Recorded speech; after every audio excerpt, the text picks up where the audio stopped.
Coeur d'Alene Silver Hills, Idaho, October 1908. The air, already thin at 4,000 feet, carried the sharp, metallic scent of coming frost and the resinous tang of lodgepole pine. Below the jagged line of the Bitterroots, the valley was a riot of gold aspen and dark fir, but up here, where the claims were scratched into the granite ribs of the mountains, the world was rock and ambition.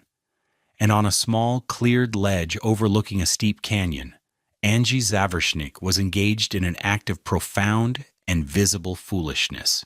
He was moving a house, or rather, he was moving what was to become his house, a colossal, rust-red iron cylinder, a decommissioned smelter tank 12 feet in diameter and 22 feet long.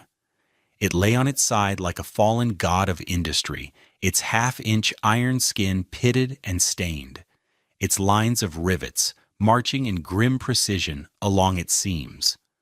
With a complex arrangement of log rollers, hemp rope, and 2 straining draft horses, Angie was coaxing the great beast, inch by painful inch, toward a dark cleft in the granite cliff face behind his plot. The work was slow, loud, and the subject of considerable local entertainment. A small gallery of off-shift miners and prospectors had gathered to watch. Among them, leaning against a ponderosa pine with his arms crossed, was Llewellyn Burkhart, the silver claim assessor for the district. Burkhart was a man whose authority came from his transit and his ledger. He understood geology, geometry, and the unforgiving calculus of profit and loss. He did not understand this. "He means to live in it," said Silas Croft, a lanky timberman, stating the obvious with a tone of disbelief, like a badger in a culvert. Jedediah Pike, a farmer whose land abutted the mining claims, spat a stream of tobacco juice. "It'll be an icebox by November and a coffin by January. Iron draws the cold. Everybody knows that." Burkhart finally pushed himself off the tree, his expression a mixture of professional pity and intellectual disdain. He walked closer, his boots crunching on the scree. He watched Angie reset a block and tackle, his movements economical and certain. The Slovenian didn't look up. "Zavershnik," Burkhart called out, his voice carrying the easy weight of a man used to being heard. "Have you considered what a winter's condensation will do inside that tank? You'll have black ice coating every surface. It's a mad idea."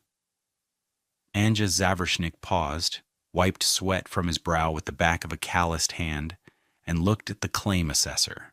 His face was broad, his eyes deep-set and patient. He said nothing. He simply turned back to his work, taking up the slack in the rope. The great cylinder groaned and shifted another few inches, its iron edge scraping against the granite. The sound echoed across the canyon. The men watching shook their heads. The man wasn't just stubborn, he was crazy. He was building his family a tomb.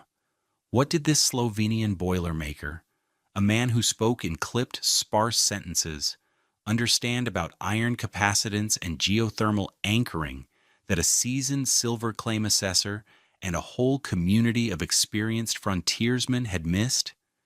This channel is dedicated to uncovering the lost wisdom of those who survived against the odds. The story of Angie Zavershnik is a masterclass in seeing a problem not for what it appears to be, but for what it truly is at the level of physics. Subscribe to our channel, and I promise you will learn exactly how a cast-off piece of industrial machinery, guided by old-world knowledge, defeated one of the worst winters on record. Let us know in the comments, what's the most unconventional shelter you've ever seen?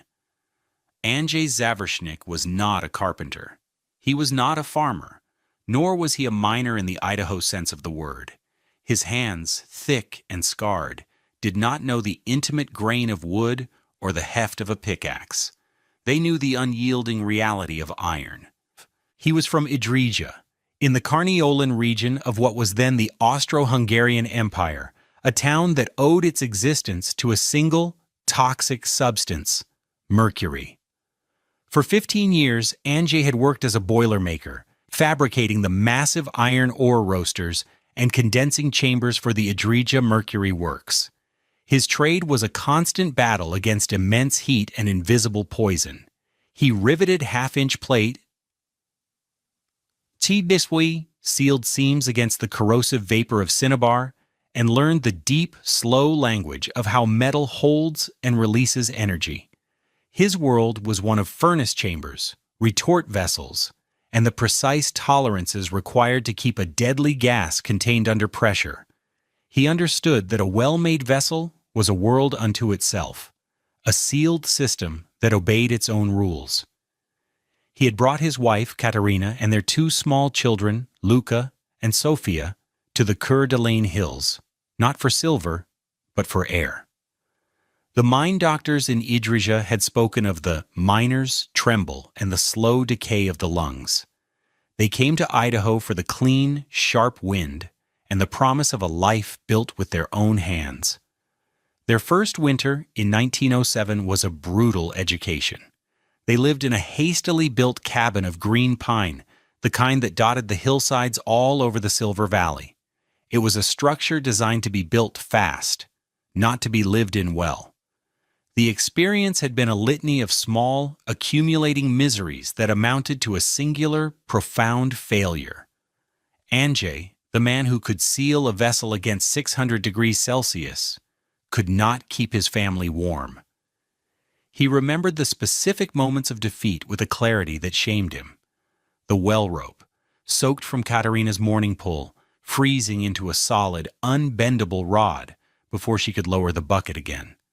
The tin of ground beef she'd prepared for the evening meal, left on the kitchen counter, discovered cured into a dark red brick of ice, the fat congealed into white stone. He remembered trying to curry their lone horse, and hearing the hairs of the brush snap like tiny icicles instead of bending. Luca had a cough that lasted from December to March, a dry, rattling sound that seemed to echo the drafts whistling through the chinking. They had survived, but they had not lived. They had endured. Anjay had watched Katerina's face grow tight with worry and seen his children huddled by a fire that consumed wood with monstrous appetite but gave back only a fleeting, localized warmth. He had failed them. This second winter would be different. He would not build with wood, a material he did not trust. He would build with what he knew. He would build with iron. The failure of the standard frontier cabin was not a failure of effort, but a failure of physics. The men who built them were skilled with an axe and an adze, but they were fighting a war against thermodynamics with the wrong weapons. The typical cabin in the Coeur d'Alene district was a single-walled box made of logs, often milled flat on two sides, stacked and chinked with a mixture of mud, moss, and horsehair. The problem wasn't the cold outside. The problem was the complete lack of thermal mass inside. A fire in a cast-iron stove is a powerful source of radiant and convective heat. It warms the air molecules in the cabin, causing them to zip around frantically. But the cabin itself, the structure, remained cold. The thin wooden walls, with an R value of perhaps 1 per inch, did almost nothing to stop that heat from escaping. Worse, the constant drafts from poorly sealed windows, doors, and the gaps between the logs created a relentless cycle of air exchange. Hot air, being less dense, rose to the ceiling and leaked out through the roof, while dense, freezing air poured in through the floorboards to replace it. A family like the Pikes, Ange's nearest neighbors, might burn through a quarter cord of wood in a week of bitter cold, with the patriarch, Jedediah, spending most of his waking hours felling, splitting, and hauling fuel. Yet inside their cabin, the battle was never won. The air a few feet from the stove might be tolerable, but the walls themselves were cold enough to form a skin of frost on the interior. Water left in a bucket overnight would be solid by morning. It was a life spent in a constant state of thermal siege, huddled around the stove, wearing coats indoors, always feeding a fire that was heating the Idaho wilderness. more than their own small home. The core issue was that the heat had nowhere to go, nowhere to be stored. Once the fire died down, the temperature inside the cabin plummeted to match the outside temperature within an hour or two. The structure had no memory of warmth. Angie, watching the Pike's chimney belch a thick column of smoke day and night, saw not a cozy hearth, but a desperate, inefficient hemorrhage of energy. He knew that heating air was a fool's game. Air is a terrible container for heat. You had to heat something solid, something dense. You had to build a battery for warmth. The work began in late August, when he secured the decommissioned smelter tank from the defunct Morning Mine for $12. It was considered scrap, destined to be cut up and shipped out. Getting it to his claim was the first challenge. It weighed nearly 4 tons. Angie spent a week clearing a path using levers, log rollers, and the patient, immense strength of his 2 horses, Boris and Gregor. The forest echoed with the screech of iron on wood, and Angie's quiet, steady commands in his native Slovenian. Once on his ledge, the real work started. He spent days inside and out, cleaning the tank of its chemical residue, his hammer ringing against the rivets as he tested every single seam. Then came the coating. He purchased 4 gallons of red lead primer, a toxic, heavy paint known for its supreme ability to bond with and protect iron from corrosion. He painted it on in thick, careful layers under the late summer sun, turning the dull, rusted cylinder into a vibrant, almost lurid object against the gray granite and green pine. It was during this phase that Llewellyn Burkhart made his most pointed and professional objection. He'd come by with 2 men from the assay office, ostensibly to survey a new claim marker nearby, but their real purpose was clear. Burkhart walked around the gleaming red tank, his hands on his hips. "Zavershnik," he began without preamble. "I was an engineer at a silver refinery in Nevada before I took this post. I know what that coating is, red lead. And I know what this tank was used for." He tapped the iron flank with a knuckle. It rang with a deep, resonant hum. "It's a smelter tank. It's been saturated with years of ore processing. Cinnabar, arsenic, lead, antimony. You heat this cylinder from the inside, and that red lead coating will sublimate the residual heavy metals right into your air. It's a slow poison. Your family will be breathing lead vapor by Easter." He delivered the lines with the cool certainty of an expert witness, his 2 companions nodding gravely. It was a damning, technical, and entirely logical critique. Angie finished his brushstroke, carefully wiping the excess paint on the lip of the can. He looked at Burkhart, his gaze steady. "It is sealed," he said. He had spent a week with a wire brush and lye scouring the iron down to its clean, raw state before the first primer coat went on. He knew his work. He knew his seals. He turned back to his painting, a silent dismissal more profound than any argument. Burkhart stared at the Slovenian's back for a long moment, then snorted in disgust and walked away. The word spread quickly through the camps. The crazy Slovenian wasn't just building a coffin, he was building a gas chamber.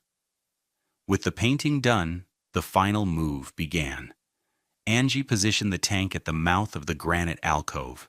The hollow was a natural formation, a place where a softer pocket of rock had eroded out of the cliff face, leaving a cavity roughly 13 feet wide and extending some 30 feet deep. Using his winches and rollers, he slid the tank 18 feet into the darkness of the mountain itself until only 4 feet of the cylinder protruded from the rock. The final step was to build the front wall. He didn't use logs. He and Katerina spent 2 weeks hauling gravel from the creek bed, mixing it with sand and cement to create a thick, heavy mortar. They built a form and poured a solid, 2-foot-thick plug that sealed the mouth of the alcove around the protruding end of the tank, embedding a sturdy door frame and a small square window frame into the structure. The only other opening was the stovepipe, which Anjay carefully routed from the small cast-iron stove inside up through a natural fissure in the granite overhead, sealing it with yet more mortar. When he was done, the strange dwelling looked less like a house and more like a bank vault or a munitions bunker, with a bright red iron tunnel disappearing into the heart of the mountain. Katerina, looking at the odd structure, had only one comment. "It is not pretty, Anjay," she said, her voice neutral. "No," he agreed. "It is not for pretty. It is for warm."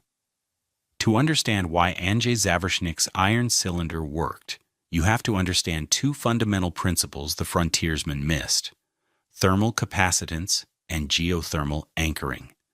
Their entire approach was based on insulation, trying to stop the cold from getting in. Angie's approach was based on storage, creating a massive, stable reservoir of warmth. First, thermal capacitance.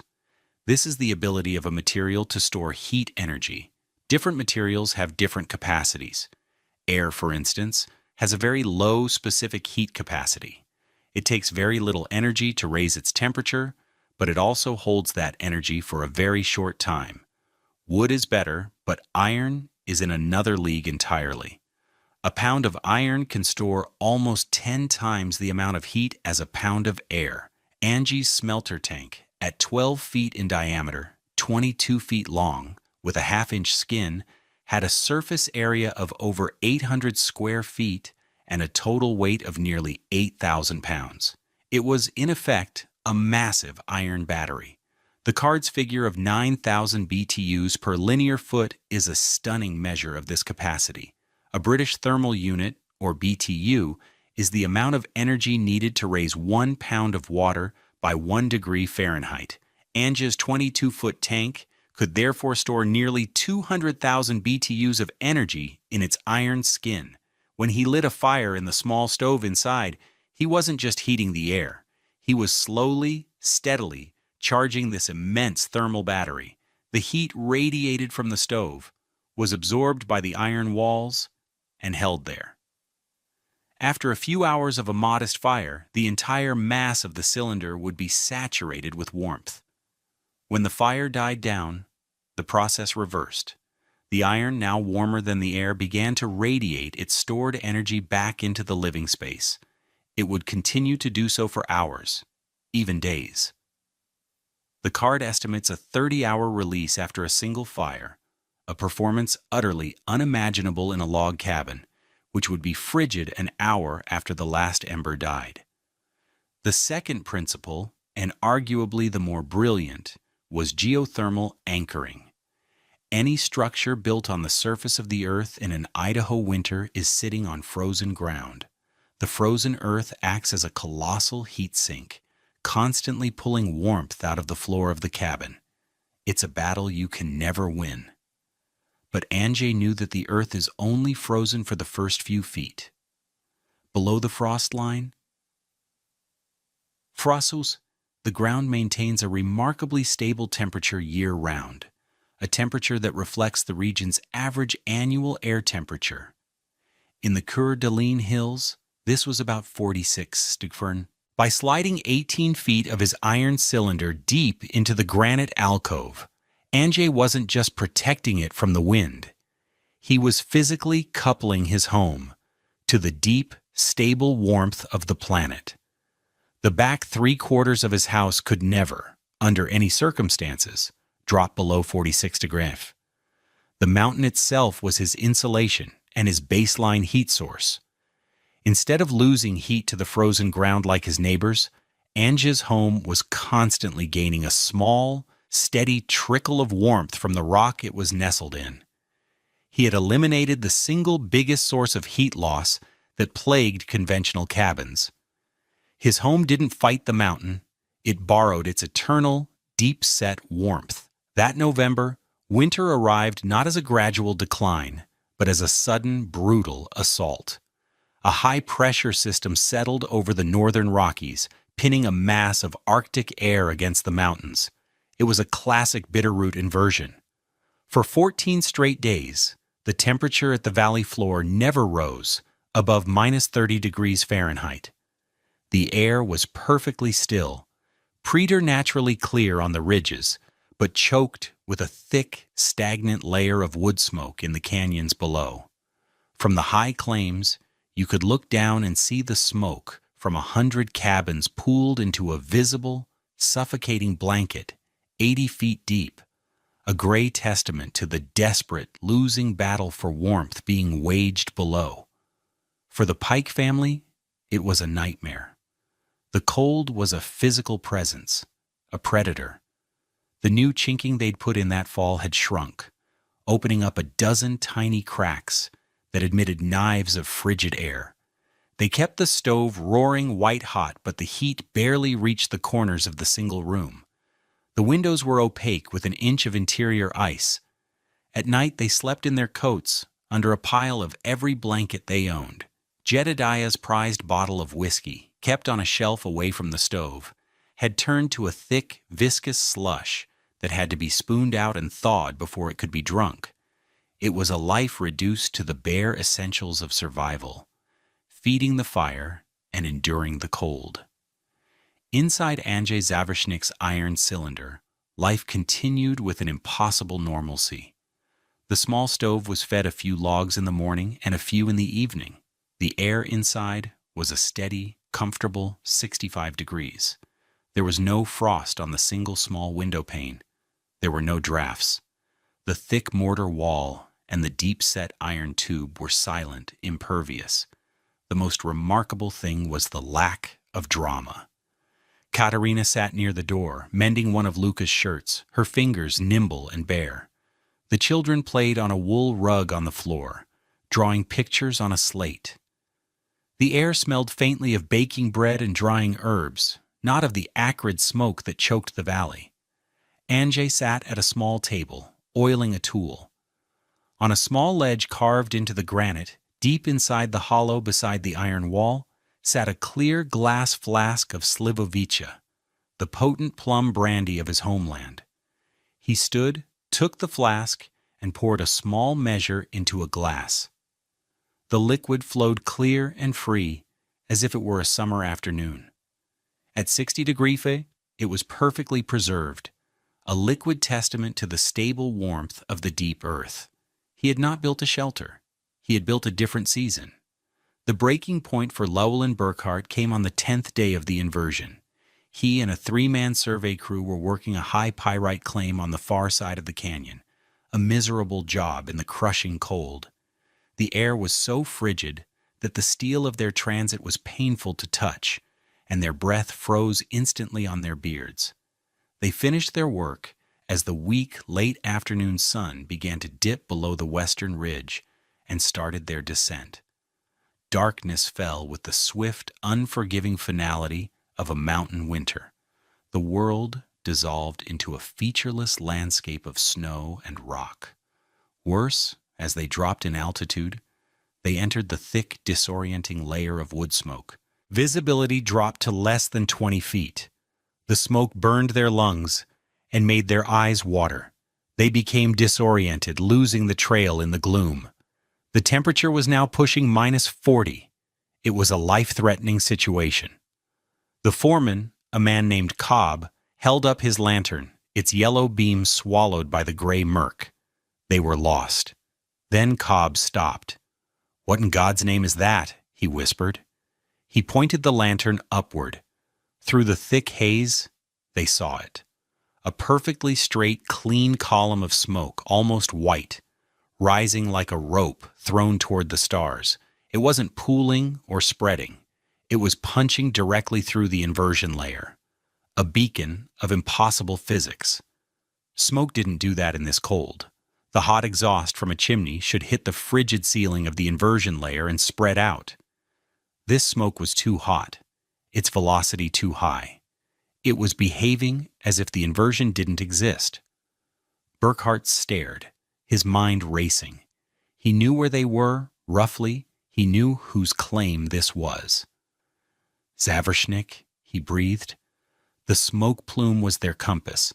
They stumbled toward it, a half-mile trek through deep snow and freezing fog. their only guide that clean, white line in the sky. They emerged from the smoke-choked trees into the clearing and saw the strange, bunker-like structure. The plume rose from a stovepipe emerging directly from the snow-covered rock above it. They were exhausted, half-frozen, and desperate. As they approached the door, Burkhart reached out a gloved hand to brace himself against the thick mortar wall. He was expecting to feel the soul-sucking cold of stone at 30 below zero. He felt warmth. It wasn't a fierce heat, but a deep, steady, and utterly impossible warmth radiating out of the wall. He pulled off his glove, pressing his bare palm against the mortared gravel. It felt like a sun-warmed rock in September. He couldn't understand it. It violated every rule of his experience. Anja opened the door, and a wave of clean, warm air washed over them, a physical shock after the biting cold. They stepped inside. The quiet domesticity of the scene was jarring. The woman mending, the children playing, the smell of bread. There was no desperate, roaring fire, only the small stove giving off a gentle heat. Burkhart's eyes scanned the interior, taking in the smooth, dry iron walls, the lack of any condensation or frost. He saw the flask of clear liquid on the stone ledge. He looked at Anja, who simply nodded, offering them seats. The claim assessor, a man of numbers and confident declarations, was speechless. He finally looked at Zavershnik, the fatigue and cold giving way to a profound, dawning respect. "You didn't build a cabin, Zavershnik," Burkhart said, his voice raspy. "You built a pulse in the stone." Llewellyn Burkhart, the loudest critic, became the innovation's most powerful advocate. A man of his standing admitting he was wrong carried more weight than any argument Anja could have made. He described what he had seen and felt that night at the assay office, at the general store, and to anyone who would listen. He spoke not of madness, but of genius. He replaced his warnings of poison with explanations of thermal mass. The true vehicle for the idea's spread, however, was the Coeur d'Alene Miners' Union. Burkhart, a respected figure, presented Anja's design to the leadership of Local 18. He sketched it out on a piece of paper: the cylinder, the rock alcove, the mortar plug, the stovepipe through the fissure. He explained the principles as best he could, emphasizing the fuel savings and the immense gain in comfort and safety. In the Union's Winter 1908 bulletin, alongside notices of dues and meeting times, was a small, hand-drawn diagram titled Zavershnik's Hollow. It was simple, practical, and aimed at men who understood materials and survival. The idea, planted in fertile ground, took root. The Silver Valley was littered with the detritus of played-out mines. Decommissioned boilers, ore carts, and smelter tanks were readily available. That next summer, several families took up the challenge. A Welsh family near Kellogg secured an old steam boiler. An Italian family outside of Wallace adapted a massive iron water pipe. By the winter of 1910, 5 families across the valley were living in variations of Anja's design, their homes burrowed into the hillsides, leaning on the steady warmth of the earth. They reported cutting their winter wood consumption by over 70%. More importantly, they reported winters of health and comfort, free from the relentless, exhausting siege of the cold. Anja Zavershnik, with no formal training in engineering or architecture, had stumbled upon principles that would not become mainstream for another 70 years. His iron cylinder in the granite hollow was a primitive, but startlingly effective form of an earth-sheltered home. His use of the massive iron tank as a thermal battery anticipated the modern concept of thermal mass heating. His coupling of the structure to the deep earth was a forerunner of geothermal exchange systems. He was a man a century ahead of his time, not through abstract theory, but through a deep, hands-on intimacy with his chosen material and a refusal to accept conventional failure. The frontier narrative is often one of conquest, of man bending nature to his will. The forests are cleared, the mountains are mined, the rivers are dammed. Survival is framed as a battle against a hostile environment. Andrzej Zaworsznik's story offers a different, quieter wisdom. He didn't build a house against the mountain, a fortress to repel the cold. He taught one iron vessel to lean into the stone and borrow its warmth. His genius was not in opposition, but in alliance. He saw the mountain not as an obstacle to be overcome, but as a vast, stable reservoir of energy to be partnered with. He listened to the deep, slow language of the earth, a language he understood through the medium of his iron. He knew a vessel must be sealed to be strong, but he also knew that the greatest strength comes not from standing alone, but from anchoring to something more permanent than oneself. The cold of the Idaho winter was absolute, but the warmth of the deep earth was eternal. He simply chose which one to lean against. Thank you for joining us for this story of frontier ingenuity. If you found this exploration of historical engineering and physics valuable, please like this video and subscribe to our channel for more stories like it. We believe the past holds lessons that are more relevant than ever. Let us know in the comments. What other modern architectural concepts do you see foreshadowed in historical survival techniques? The content of this video is for educational and storytelling purposes. It presents a fictionalized narrative inspired by historical practices and engineering principles. The characters, names, and specific events depicted are products of creative reconstruction. While the techniques are based on real historical possibilities, any application of similar methods today should be undertaken only after consulting with qualified professionals and in accordance with all modern building codes, safety standards, and local regulations. This video does not constitute professional, technical, or legal advice,